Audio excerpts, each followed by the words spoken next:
Yemen की राजधानी सना की सबसे बड़ी मस्जिद में सोमवार को हजारों लोग जमा हुए, पर वजह क्या थी?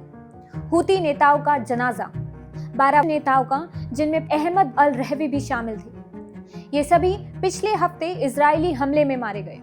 सैकड़ों यमनी नागरिकों ने जनाजे में शिरकत की। इस बीच हूती संगठन ने रेड सी में एक ऑयल टैंकर को निशाना बनाकर अपने हमले फिर से शुरू कर दिए हैं। ये इलाका दुनिया के लिए बहुत ही अहम हो जाता है जब बात ट्रेड की होती है। इजराइल का यह हमला उस घटना के 3 दिन बाद हुआ जब हूतियों ने इजराइल की तरफ एक बैलिस्टिक मिसाइल दागी थी।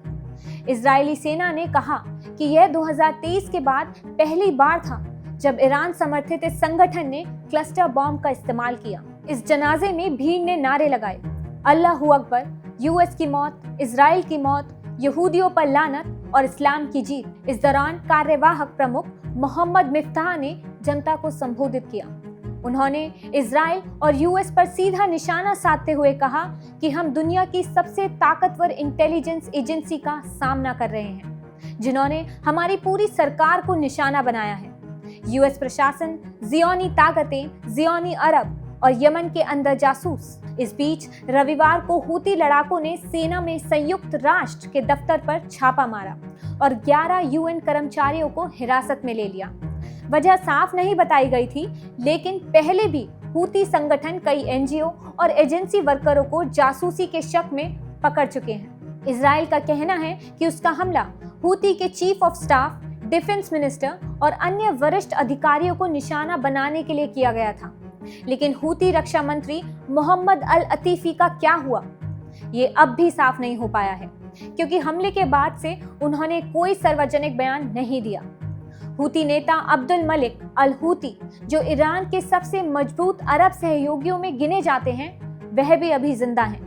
वह इजराइल के लिए लगातार एक चुनौती बने हुए हैं। गाजा युद्ध शुरू होने के बाद से हूती लड़ाकू रेड सी में जहाजों पर हमला कर रहे हैं।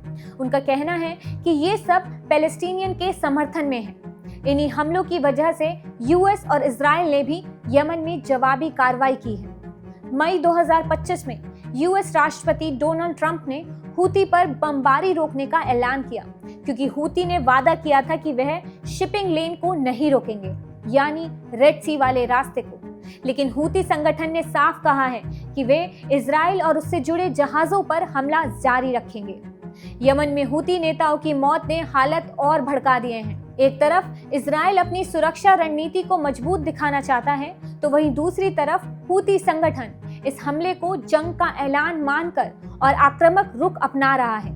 रेड सी से लेकर सना की गलियों तक अब यह संघर्ष सिर्फ हथियारों का नहीं, बल्कि असर और अस्तित्व की जंग बन चुका है। आने वाले दिनों में यह टकराव पूरे क्षेत्र की राजनीति और वैश्विक समुद्री व्यापार दोनों को हिला सकती है। अगर आपको ये वीडियो पसंद आया हो तो बजर बट्टू दुनिया को लाइक, शेयर और सब्सक्राइब करना ना भूलिए।